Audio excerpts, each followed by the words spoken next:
Welcome to Truth for Our Time with your host, Tamara Scott. And thank you for joining us. I am Tamara Scott. We are here to bring you truth for our time, giving you help when the headlines hit home.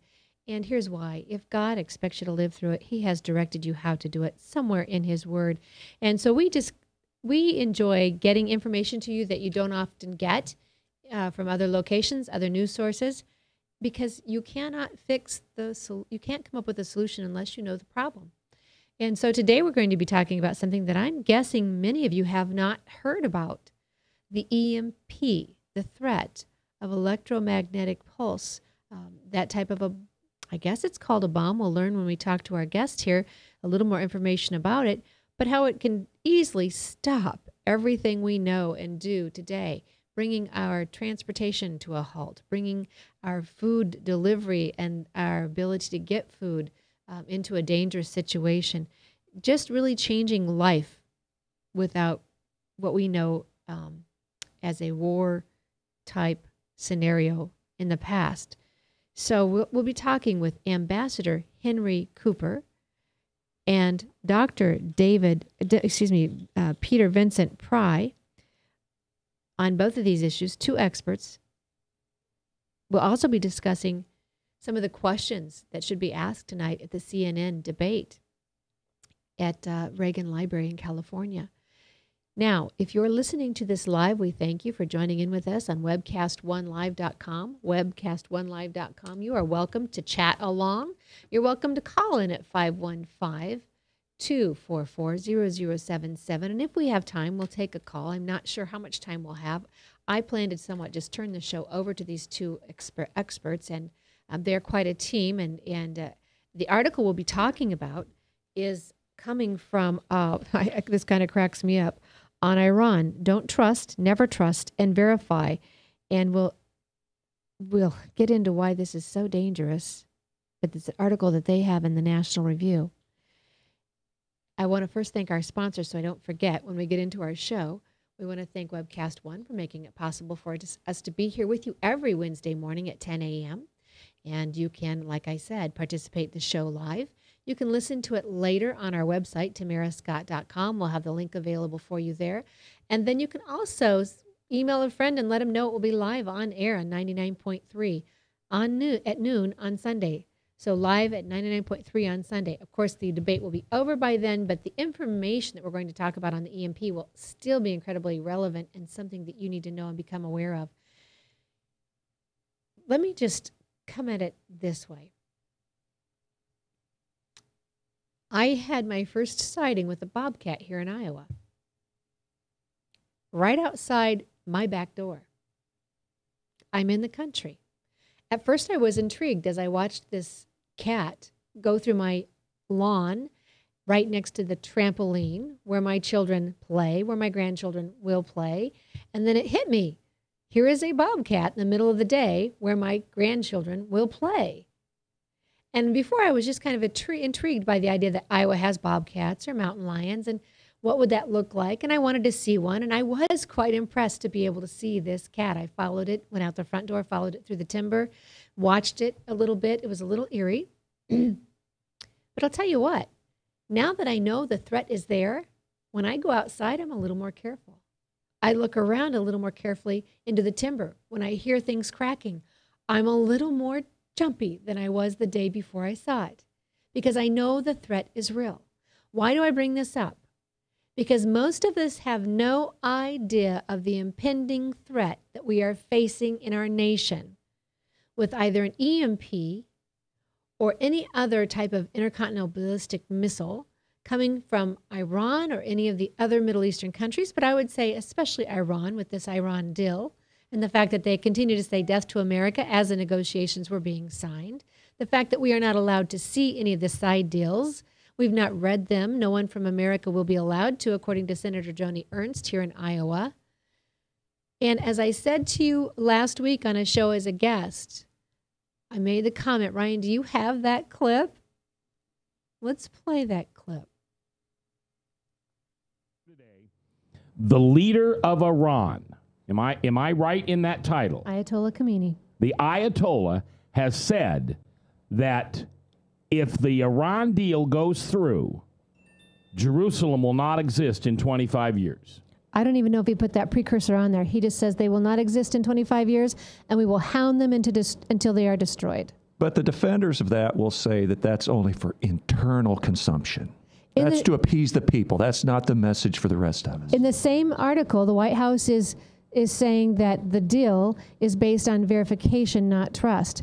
I would say to you, when the deal allows Iranian-only inspectors, not any American inspectors, that's not trust. That's not verification. That's stupidity. Okay. Why? All right, Ryan. Thank you very much. Ryan is our producer who makes everything happen. I thought that was very fitting when our title today on the article we're going to be discussing, Iran, Don't Trust, Never Trust, and Verify, by Henry Cooper and Peter Vincent Pry. Henry Cooper is Ambassador Henry Cooper. He's a former director of the Strategic Defense Initiative, the chief U.S. negotiator at the Geneva Defense and Space Talks. Peter Vincent Pry is the executive director at the EMP Task Force on National and Homeland Security, and he served as the senior staff of the Congressional EMP and Strategic Posture Commissions and as a CIA analyst. I want to thank both these gentlemen for coming on. I'm quite honored to have them and their expertise in this hour with you today. First, we'll welcome Ambassador Henry Cooper. Thank you for joining us. Thank you for having me, Tamara. I look forward to our discussion. I am myself most eager to hear what you have to say. If our listeners want to know more about you, find out more about you, where would we direct them? Oh, you can go to High Frontier's webpage, www.highfrontier.org. highfrontier.org, and there I'm told they can sign up for a newsletter and get updates from you on security policy and other threats. That's correct. All right. And we want to welcome as well Peter Vincent Pry. Good morning, Peter. Thank you for joining us. Well, thank you so much for having me. Dr. Pry, if someone wants to contact you or hear more about you or learn more from your expertise, where would they be directed? Well, they could go to our website, which is the emptaskforce.org, or get one of my books, Electric Armageddon or Apocalypse Unknown. And I would encourage everybody to subscribe to Ambassador Cooper's newsletter. It comes out, almost every day, isn't it, Hank? Well, I've been trying to fight this Iran deal, so it's been coming out 2 or 3 times a week, but I normally send it out on Tuesdays. Yeah, it's a great education. Wonderful. The man is a wonderful writer. The two of you work very well together, and we'll just have this conversation. Our listeners will be listening in as if we were having coffee and discussing, well, I don't know if you discuss matters so important over coffee, frankly, but I appreciate the work that you two do together, and so just yourselves just have this conversation, and I will almost listen in myself at times. The comment I made, this is not trust, this is not verification, it's stupidity. I didn't overstep, did I? No, you didn't. When you mentioned the title of our paper, let me just remind people where that came from. Last Sunday, not this past Sunday, Sunday a week ago, Colin Powell was on Meet the Press, I believe it was, and he was being interviewed by whoever the moderator is there on the subject. And Colin came out strongly in favor of this Iran deal, which astonished me. Me too. And basically, he began his conversation by saying that his boss at one time, who was my boss too, Ronald Reagan, used to tell the Soviets, trust, but verify. And then he went on to say, in the case of Iran, we need to say don't trust, never trust, verify. And then the astonishing part was that he went on to talk about why he had confidence that this deal could be verified. And I was astonished by that because when General Powell was the chairman of the Joint Chiefs of Staff, it was during the period I was director of the Strategic Defense Initiative, and I worked closely with Colin. And he said at that time, after Desert Storm, he learned that Saddam Hussein, or actually it was David Kaye who went in after the 100-Day War, and discovered that Saddam Hussein was within months, according to David, of having an ability to build nuclear weapons. And this fact had escaped the intelligence community, not only our intelligence community, but the Israeli Mossad as well, which, as you know, is a world-class capability, and especially in terms of dealing with threats from Saddam Hussein or from Iran. So we were fooled in. The intelligence community, the best we had, didn't know about what Saddam was doing. Then in 2003, when he became Secretary of State, following the first wave of Iraqi freedom, our inspectors went in, as you know. David Kay again led the inspectors, and he found nothing.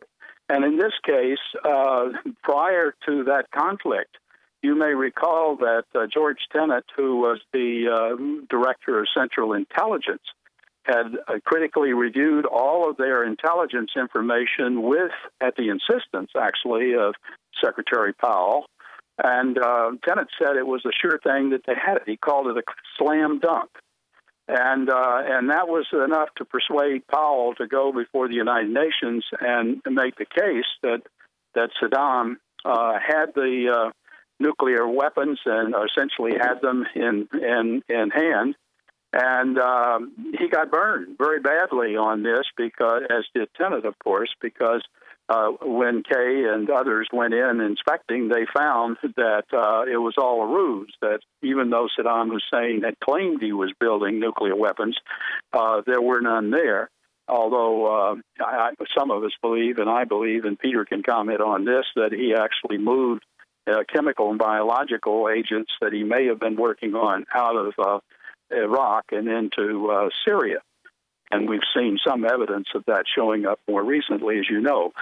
But this is the real problem with this Iran deal, because we say we're going to verify it, and then it's astonishingly unverifiable. And we can go through specific conversation on that if you wish. But people are, it's worse than an illusion. It's a delusion, I guess, is the right way to put it.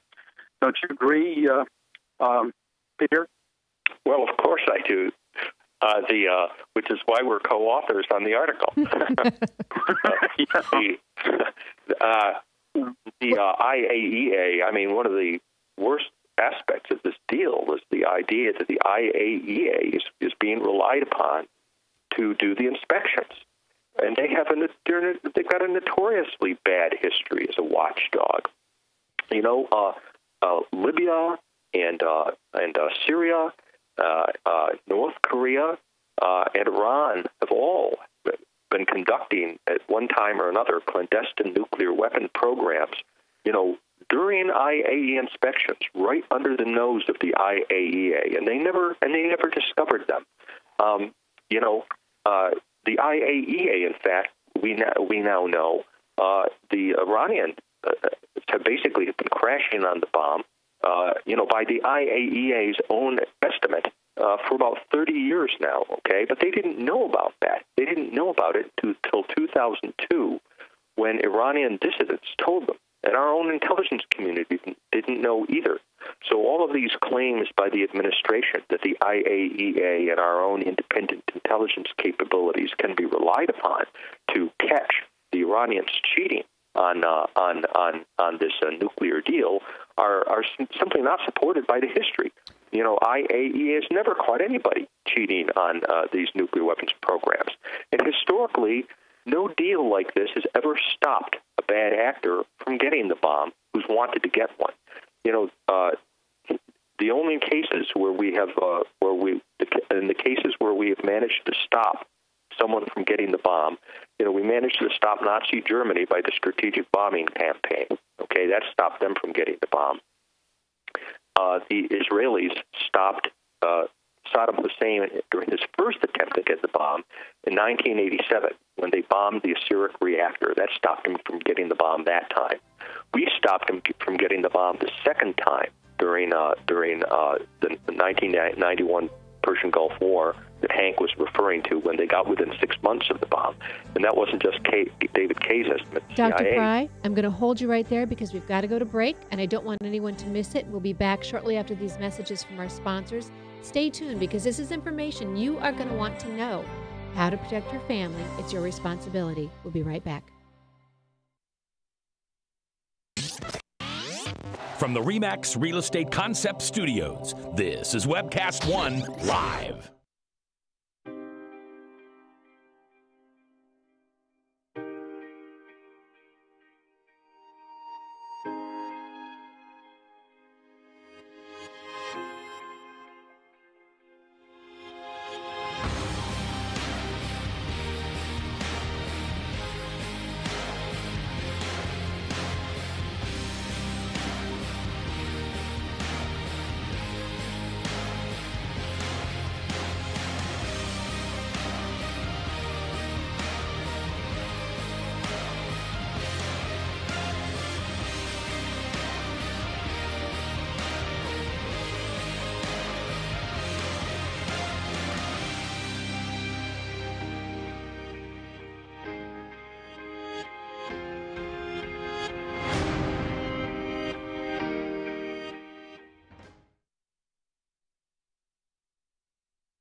Credit cards are like grandkids. They love you, sometimes get out of control, and it's fun to get a new one. Who can stop them from piling on? Hi, I'm Tom Coates with Consumer Credit of Des Moines. At the end of the day, you can give these grandkids back, but you're stuck paying off bad credit card debt. We can help you put the fun back into using credit cards responsibly. Right, kids? Yeah! If you need help getting credit cards off your back, call Consumer Credit of Des Moines.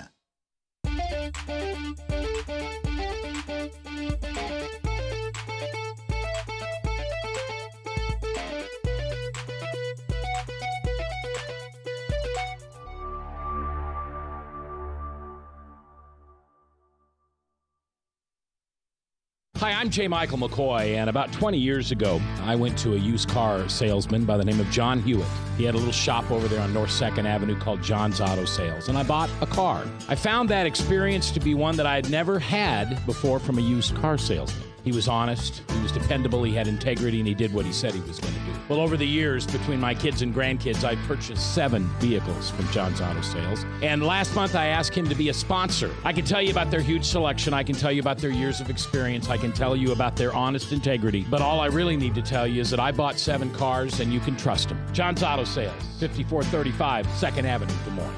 You need a good ride when you hit the trail. Trust the man with the cars, and he goes by the name of Big John. Big John. Big John. From the RE/MAX Real Estate Concept Studios, this is Webcast One Live.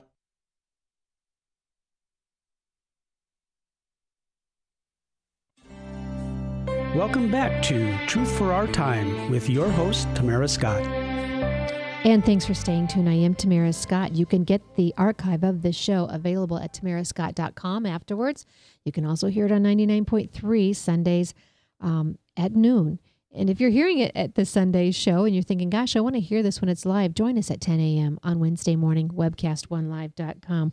We'd love to have you. I'm talking with Dr. Peter Vincent Pry and also Ambassador Henry Cooper. Both are experts on national security, negotiations. So I want to get right back to our questions. We were just talking with Dr. Pry, and he was listing the various times when we have stopped a nuclear warhead or nuclear country from having a nuclear war, creating the ability to have a nuclear bomb. And that list for you is available on our tamarascott.com website. I've already posted those links for you from all the articles we're talking about today. It's also on Truth for Our Time Facebook page. So if you want any of this information, those links are there for you so you can learn more information yourself. Dr. Pry, if you want to finish that list. And I also want to mention for our folks, when we talk about the IAEA, that is the International Atomic Energy Agency, we'll try and talk about those acronyms for those of you listening and keep you posted on that. That is you should tell people, Tamara, that's a United Nations organization, and the United States has no representation there directly, and indirectly, of course, we do interact with them. We should tell them that, and we should also tell them as well, this is the same IAEA in which a 7-minute video, which I've told our listeners to watch, Senator Cotton is questioning Secretary of State John Kerry and asking him if he's ever seen the side deals in which Cotton had to fly to Vienna to figure out what was happening here in America. We've never had to do that, to my knowledge, before, fly to another country to find out what's happening in our own. And when he asked him if he'd read the deal, Kerry could not confirm he had not read the deal. He'd been briefed. And he said he trusted the IAEA, the very group that you two are warning us about and warning us that they are often in error. And this is the group. Tamara, one step further.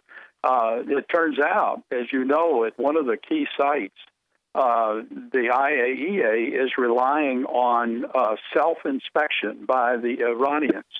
They're providing the samples and so on at one of the key sites for the IAEA to examine. So the IAEA is not even going in to examine the sites that might be suspect. And furthermore, there's a serious set of serious problems that come with any attempt to infer what's going on, especially when they say there's a 24-day, not any time, any place kind of an inspection, but it's 24 days before they can go in. And then there's a whole bunch of bureaucratic trapping that goes with that can drag that out to many weeks. So it's an absurd proposition. If anything changes, they start the process over again. So it could take as long as 60 days to get into one of these inspections, which we now know no Americans allowed on the inspection team anyway. This is just, it's craziness. And so I want to ask, Ambassador Cooper, you were on negotiations for, was it the Geneva? That's correct. During the Reagan years, I was his chief negotiator on the defense and space issues, which was a part of the nuclear and space talks that gave us the INF Treaty and the START Treaty. And Reagan was insistent on there being credible verification, and we insisted upon intrusive measures. Frankly, when the talks began, I had very little confidence that we would be able to prevail in that aspect, but in fact we did. Before it was over, the Soviets agreed to quite intrusive inspections. It makes a farce out of Colin Powell's claims. And that's what I wanted to compare, what you saw in that negotiation process with what we have. We have not negotiated one iota. America has nothing to gain coming out of this deal. We still have 4 hostages in prisons in Iran. We've not asked them to. They are the largest state sponsor of terrorism. We've not even asked them to back around or back away from that or to fess up to that. $150 billion with a B, listeners. $150 billion will be in assets will be unfrozen and available now to this country who has said death to America, who has promised through the Ayatollah Khomeini that Israel will not be here in 25 years. And now they'll have $150 billion at their disposal in assets. Right. Before we talk about that, and I really do want us to talk about where that $150 billion can go, and more for that matter. But Peter's got one thing that I think he ought to discuss. Great. It's another paper that we hope to be coming out with several other key individuals shortly. And it makes, it really provides an irony to this whole negotiation. Go ahead, Peter. Great, Peter. Sure. I think the biggest single flaw in the treaty is something that almost nobody has talked about except for Ambassador Cooper and I and some of the other people like Ambassador Cooper who were in Ronald Reagan's brain trust, like Dr. William Graham, who was Reagan's science advisor and served on the EMP Commission, and Fritz Ehrmark, who had been chairman of the National Intelligence Council, were all of the mind that Iran probably already has the bomb, that they probably already have the bomb. And that makes this not just a bad deal, but the worst possible deal. Because the worst possible deal is to put yourself in a situation where you're convincing the American people and yourself that you've got an agreement that might stop them from getting the bomb, when in fact they've already got it. You know, and we've seen this picture before, and I'm amazed that the press is not talking about this more, because this is exactly what happened with North Korea during the President Bill Clinton's administration. You know, we knew the North Koreans had got the bomb in 1994. And then the Clinton administration was all in a panic about what to do about it. And they came back with this peace for our time moment. You know, that is a quote from Neville Chamberlain, who made the 1938 Munich Agreement with Adolf Hitler, declaring peace for our time. And that, in effect, the agreed framework that Bill Clinton came up with, he ended up convincing the press, and the press just swallowed it hook, line, and sinker, that this agreed framework had basically frozen the North Korean nuclear program, and they had hoped that this agreed framework would eventually bring North Korea to the community of nations, and the North Koreans would feel that they wouldn't need to have the bomb anymore, and they would give up their nuclear weapons. Well, it didn't work out that way, as we all know now. Just on Tuesday, North Korea has been threatening to make nuclear strikes against the United States again, and has announced that they are increasing their production of plutonium and enriched uranium. They're going to make more nuclear weapons and make even more sophisticated nuclear weapons. And back in 2013, they actually practiced a nuclear EMP attack. We haven't talked about that, but they actually practiced one against the United States in the midst of the worst nuclear crisis we ever had. And that was only, I think they demonstrated a capability to orbit satellites, and so to make an intercontinental strike in December of 2012. So just a few months after they got that capability, they were already threatening to make nuclear missile strikes against us. And I think the same thing is going to happen here with Iran, that they probably already have the bomb, and it's going to take years before perhaps they'll have to overtly test it. Maybe, Hank, you'd like to talk a little bit about why we think they've got the bomb and why they don't need to test and that sort of thing. Well, I think it follows. They've been present at the North Korean tests and so on, and I think there's a certain irony in the fact that irony is not the right word. Sympathetic. I don't know what is the right relationship between Iran and North Korea. The big deal in this agreement we've had is for them we're releasing them from sanctions that we've had, so they're going to have an infusion of funds, and clearly one of the places they're going to outsource, in my judgment, is North Korea. As a way of testing not only weapons, which they've done before if North Korea continues with, their announced plans, but also the launch of satellites. Earlier this week, the North Koreans also announced, I think the day after, they said something about renewing their testing and that America was in their gun sights. They were going to be launching satellites. As you and I know, when they launch satellites, the Iranians are there, and both Iran and North Korea have launched satellites to the south so that they come toward the United States from over the South Polar regions. We have systems they to put a nuclear weapon on board.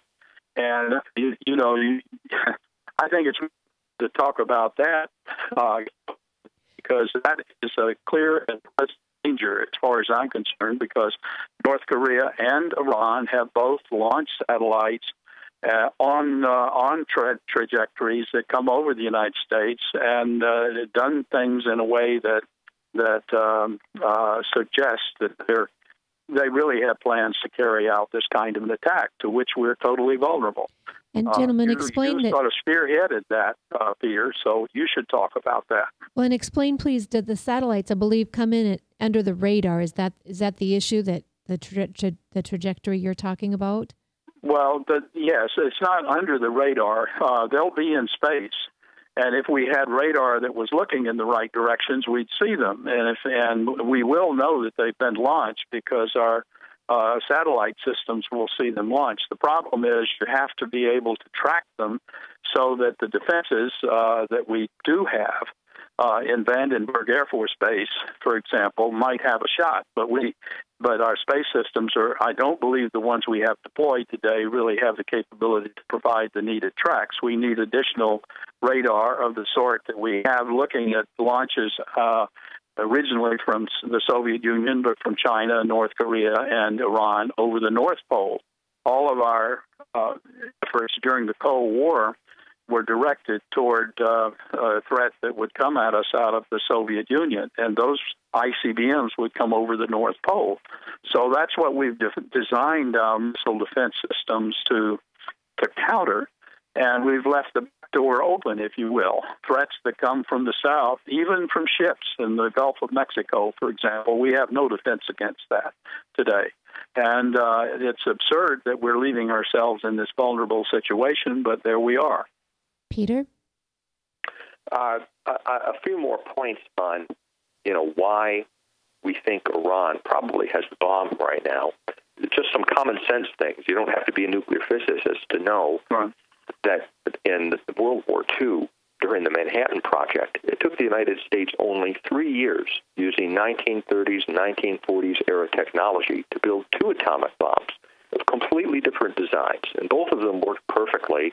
One of them was not even tested. The Hiroshima bomb was not tested. The test that we did conduct in Alamogordo, the Trinity test, was of a more complicated plutonium design, an implosion-type weapon, and both of them worked perfectly.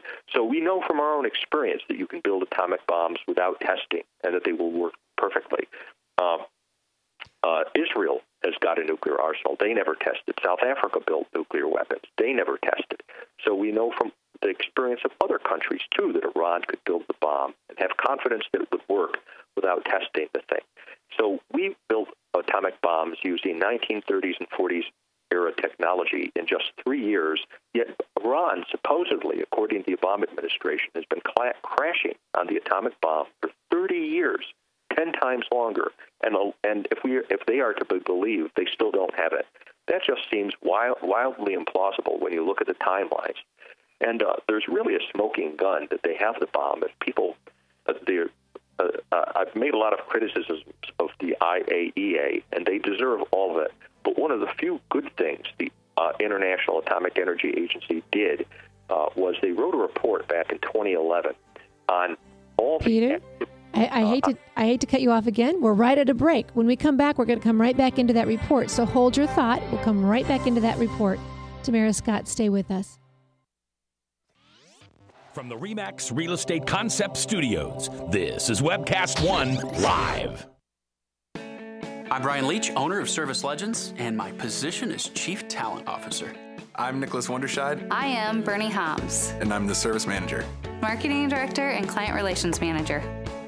Everything that we do is about ensuring that we exceed your expectations. Our clients are important to us. 100% satisfaction. We're not just focused on heating and cooling. That's the easiest part of our job, actually, is fixing furnaces and air conditioners. Everyone that we come in touch with, we want to improve lives. Bottom line is, we've got our installation guarantees, 25% energy savings guarantee, comfort guarantee, temperature selection guarantee, property protection guarantee. 100% satisfaction guaranteed, fixed rate or it's free. All of those guarantees are backed up with a 100% money-back guarantee to hold ourselves accountable to making sure that you get what you're after. Just fixing the problem today. If they have another problem 5 days down the road, it's still fixed rate or it's free. We use what's called straightforward pricing. Our technicians are going to give you an exact to-the-penny price on what it's going to take before they move forward with any repair. That way you know what to expect. It's the same price every day.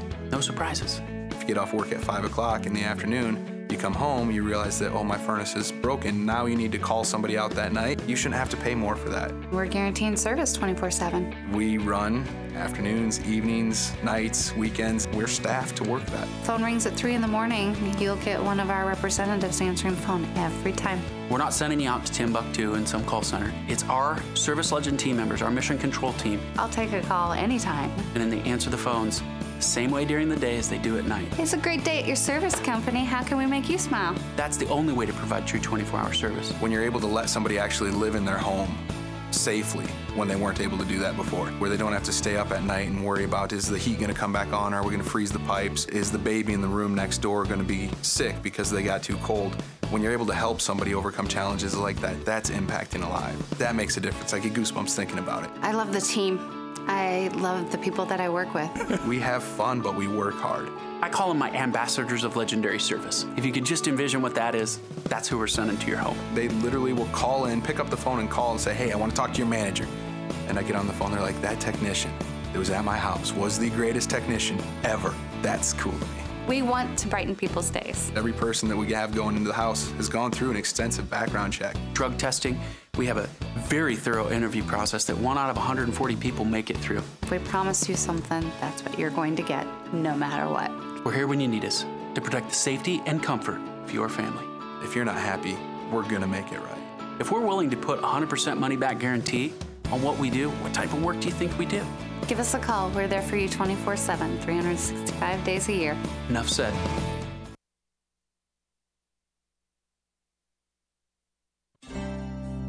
Welcome back to Truth for Our Time with your host, Tamara Scott. And thank you for staying tuned. We are talking with Ambassador Henry Cooper, former Director of Strategic Defense Initiative and Chief U.S. Negotiator in the Geneva Defense and Space Talks. Also, Dr. Peter Vincent Pry, the Executive Director of the EMP Task Force and National and Homeland Security. Gentlemen, I want to head right back in to what Dr. Pry was talking about on the list that he was talking. And then we go to break at 45. I'll tell you 45 past the hour. But I want to be able to talk about this. I want to break down the EMP a little bit as well and explain to folks what an EMP is. And also, I'm giving you quite a list here. I know that they did away with the EMP task force in 2008. I don't know if that had anything to do with Obama coming into office, but I want you to explain what that's done, and does Europe have that protection as well? So I'm giving you this list of questions because you work so well together. I'll just let you take it and run from there. Okay, well, I'll just finish off what I was saying before the break about the IAEA 2011 report, which is a smoking gun that Iran has the bomb, although the IAEA itself is too timorous to say so. But they basically go down a checklist, and they describe things that they know that they uncovered, about what the Iranians were doing in their nuclear weapons program. And they did things like they designed an implosion bomb. They fabricated uranium hemispheres. They actually produced neutron initiators. They produced bridge wire detonators. These are basically the essential components that you need for building an implosion-type atomic bomb. And they actually built all these components. The case of the bridge wire detonators, when the United States did that in the Manhattan Project, we were only 6 months away from getting the atomic bomb. And this was all, they did all these things according to the IAEA 12 years ago, over 12 years ago. So it just seems extraordinarily implausible or dysfunctionally optimistic to think that they were so far advanced toward the bomb 12 years ago and that they still don't have the bomb. I believe, Ambassador Cooper believes, and other experts on this who've looked at the evidence are convinced that Iran probably does have the bomb. And what we're seeing with this Iran nuclear deal is a replay of the agreed framework that the Clinton administration,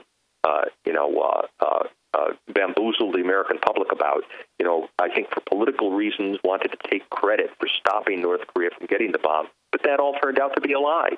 And now we face a existential threat from a nuclear-armed North Korea that can actually today reach the United States with ICBMs. And this is exactly what's going to happen with Iran. And as Ambassador Cooper pointed out, North Korea and Iran are strategic partners. North Korea fooled us once, now Iran is fooling us twice. Right. Absolutely. To put the hook to EMP, nuclear weapons design information, including EMP, has been the subject of proliferation advocates and non-proliferation advocates for years, going back, I guess, until the 1960s, in any case, the non-proliferation treaty. And the way knowledge is proliferated was from Los Alamos in New Mexico to the Soviet Union to China, to North Korea, to Pakistan, and, of course, to Iran, and others have developed weapons as well in the West, as well as troublesome folk elsewhere. So the knowledge of how to do this is not a big secret. Furthermore, the issue of EMP is well known. Both the Russians and we learned about this effect in the early 1960s, and we designed our strategic systems to deal with that issue. I once oversaw many of these programs, most of the programs in the command and control, and I can tell you we know how to deal with the problem. That's the important thing for your listeners to know. But the problem is that we have not dealt with the civil infrastructure, the critical infrastructure, and in particular the electric power grid. If the grid goes down and we lose electricity, then we lose essentially all of the necessities that we have relied upon, come to rely upon throughout the country. Water, sewage, you mentioned it, it all finds its way back to electricity. And the problem with EMP is that it creates damage of such an intensity that you can't restart things quickly. And one of the areas that I am very concerned about is the roughly 100 nuclear reactor power plants across the country. Most of them are in the eastern interconnect, the eastern part of our electric grid, and they shut down. If we lose the grid, they are under direction to shut down if they weren't shut down by the damage itself. And there's no real capability today to restart them. And what we have is a potential Fukushima at each of those reactors. So we have the creation of radiation that can flood, especially the eastern seaboard, all the way out to well beyond the Mississippi, where 3/4 of the American people live, and roughly the same percentage of the nuclear reactors are. And it'll just be a disaster. On the other hand, if we did the right things, I believe we could harden those reactors so they could become a resource in restarting and reviving the grid and our ability to deal with the disaster that will be there in any case. South Carolina, which is my home state, we have 5 reactors producing about 60% of our electricity, for example. And if we could figure out how to keep those reactors going through such an event, then yes, we'd have problems. But 60% of the electricity that we normally have is great as compared to nothing. And as far as the country goes, 20% of the nation's electricity comes from the nuclear reactors. So again, if we fix that problem, 20% is a lot better than zero. So there are things that we could be doing and wisely doing, but we're not doing them in part because Washington is so badly broken that legislation that has been sought now, and Peter's been a leader in this for 4 years, and it gets bottled up in the Congress. We don't even have, as a part of the Department of Homeland Security, a scenario that requires the people in this country to deal with EMP. And it's just, it's a crime, in my judgment. It comes close to, I don't know what the right term for it is. It's negligence. Gross negligence. It's a gross negligence. Our leaders are not doing this. And when I say our leaders, I mean the executive branch, the legislative branch, you name it. That's one of the reasons why Peter and I are spending most of our time working with local folk and with the state authorities to try to get something going, because Washington is just badly broken. And you mentioned that... Peter, you ought to chime in on this. And Peter, I'm going to warn you right now, we always come to you right before the break. We go to break at 45 after the hour, so you have like little over 2 minutes. So I'll shut up afterwards. Well, I will, what I'll say in my 2 minutes is that I agree with everything Ambassador Cooper said. And people should know that first, that this is probably the greatest threat that Western civilization faces, because it means that with a single nuclear weapon, and it doesn't have to be a sophisticated nuclear weapon, that a failed state like North Korea or a terrorist state like an Iran could end our civilization by detonating and creating an EMP attack. Most people have experienced blackouts, but the kind of blackout Ambassador Cooper is talking about is a protracted blackout that would last months or years. And we can't survive as a society without electricity, even for a year. The Congressional EMP Commission calculated that if we had a 1-year-long blackout in this country, we'd lose up to 90% of the population through starvation, disease, and societal collapse. And that's why Iran wants the bomb. They openly write about making nuclear EMP attacks against the United States. It's why they want the bomb. It's why North Korea practiced an EMP attack against us back in 2013 during the nuclear crisis. Now, so I also agree. Are we going to the break now? You hold on to that thought. hold on to what you're going to agree with, because people think we had no electricity early on. We made it, but it's far different now because so much of our operations contend on electricity, and we don't have the self-sufficiency and sustainability in our own homes. We'll be right back. Stay tuned. From the RE/MAX Real Estate Concept Studios, this is Webcast One Live. Credit cards are like grandkids. They love you, sometimes get out of control, and it's fun to get a new one. Who can stop them from piling on? Hi, I'm Tom Coates with Consumer Credit of Des Moines. At the end of the day, you can return the grandkids, but you're stuck paying off bad credit card debt. We'll help you put the fun back into using credit cards responsibly. Right, kids? Yeah! If you need help getting credit cards off your back, call Consumer Credit of Des Moines.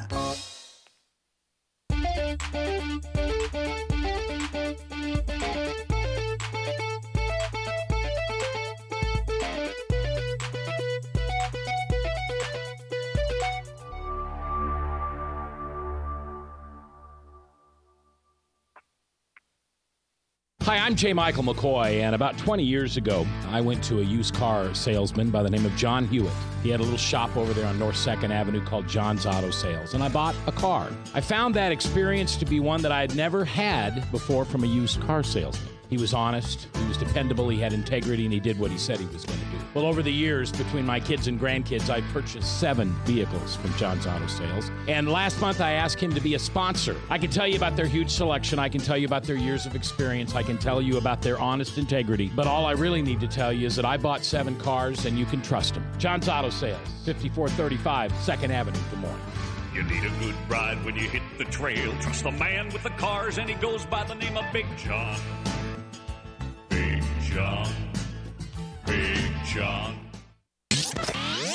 From the RE/MAX Real Estate Concept Studios, this is Webcast One Live.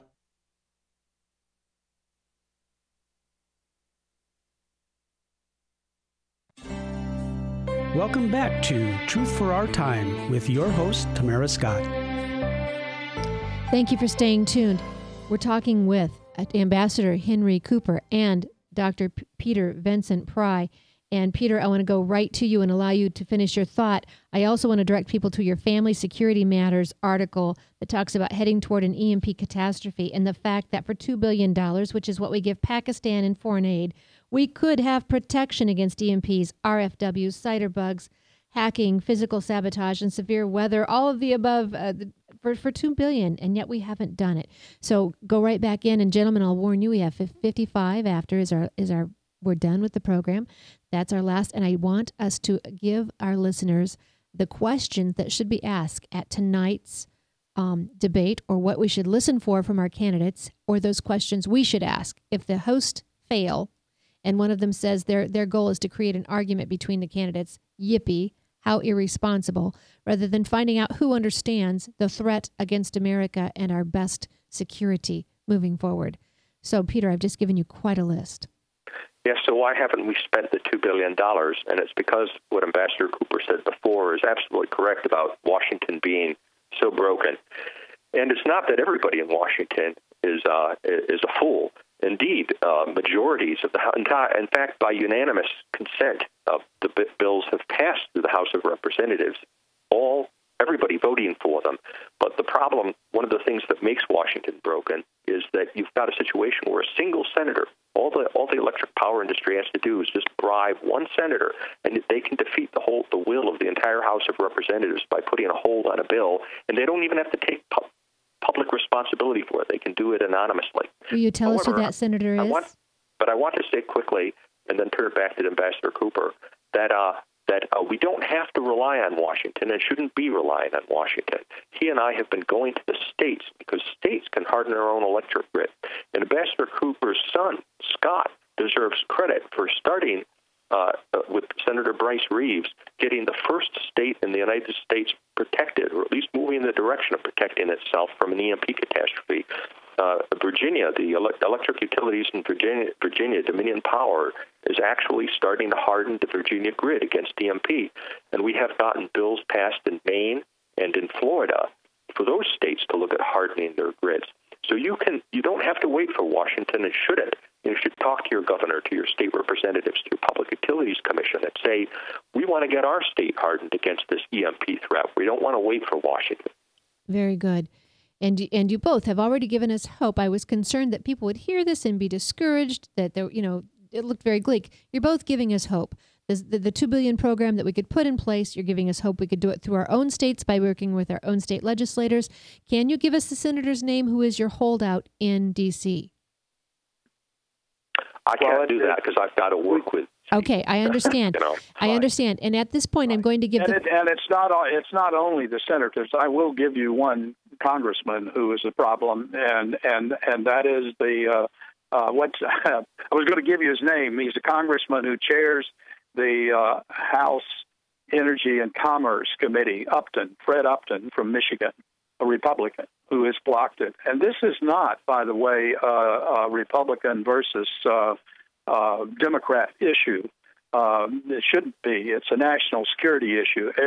A state legislator in Maine, Democrat, really was the prime mover behind their legislation. I think you're working with Democrats in Florida, Peter, and so this is not something that should be a divisive issue in a political sense. The real problem is the one Peter mentioned. It's the lobbyists from the power companies who seed the coffers of various congressmen and senators and get them to act. We saw an example on the deal itself where a minority of the Senate can block, what the majority of both the House and the Senate want to pass. Just this past week in the filibuster or threatened filibuster. And it's not over. There's more of that to happen this week, which is why we're writing and trying to give ammunition to our friends on the Hill to maybe persuade some Democrats to change their votes, because every Democrat, not every Democrat, all the Democrat senators but 4, I believe it was, voted to filibuster the bill that the Senate was considering. That's just a political issue. 3 minutes left, gentlemen. Tell our listeners what they should be asking of the candidates. Right. I think they ought to ask every one of them what they will do about this problem, if they understand it, and what they'll do about it. I know several do know about it. Yes, I agree. I actually had a chance to brief the Republican candidates, most of the Republican candidates, and the only one who didn't know about EMP was Donald Trump. But who I like, I'm an admirer of Donald Trump. But after I gave him the briefing, he said he's elected president, he's going to solve that problem. But I concur. I think this is the threat. This is an existential threat to our society. And I would love to see a question asked about this instead of trying to provoke candidates to fight with each other. What are they going to do about this? What are they going to do about Russian aggression in NATO Europe? What are they going to do about bringing back Ronald Reagan's vision of a national missile defense to make nuclear weapons obsolete? That would be another solution that we didn't really get a chance to talk about. One approach, of course, is to harden the electric grid, and we must do that. But Ambassador Cooper, who ran the Strategic Defense Initiative, has also advocated that, we need to fulfill Ronald Reagan's vision of bringing back a space-based missile defense. The national missile defense we have now is Bill Clinton's missile defense, which doesn't really work well. That's true, and we need to defend against missiles launched from vessels off our coast, particularly out of the Gulf of Mexico and Venezuela in the south, and we need to defend against the satellite system. One item we didn't talk about at all, which is definitely going to happen and defenses won't do you any good, is the solar storms that one day will create this effect, and or at least part of the effect, the long wavelength part of EMP. And it is sufficient to take down the grid around the world, not just here in the United States. So it's an existential threat for us. Anybody who's ever looked at the night picture of Korea, North Korea is black, South Korea is light. The whole world would be black with a solar storm of the magnitude of one that happened in 1859, was it, Peter? Yes, that's right, the Carrington event. And again, for our listeners, All of the information we're talking about, I have on tamarascott.com for your convenience. I have links to several articles with these two men, or Dr. Vincent Price with Ambassador Woolsey. For your information, there's no need to be frightened. There's no need to be depressed. We have now the understanding of what the risk is.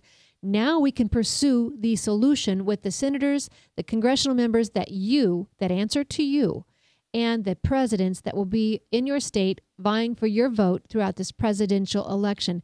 The power is now within your hands to try and help solve the situation. Of course, 202-224-3121 is where you call any congressional member or Senate member to tell them to work against this Iran deal. It definitely puts Israel in desperate risk of even survival or existence, and America in risk of our safety and security. I want to thank Ambassador Henry Cooper with highfrontier.org and Dr. Peter Vincent Pry. You can find him at EMP Task Force NHS, National Homeland Security.org. So thank you both, gentlemen. I am so pleased and honored to have had you here with us. Listeners, you've been given the information. Be encouraged and never be complacent.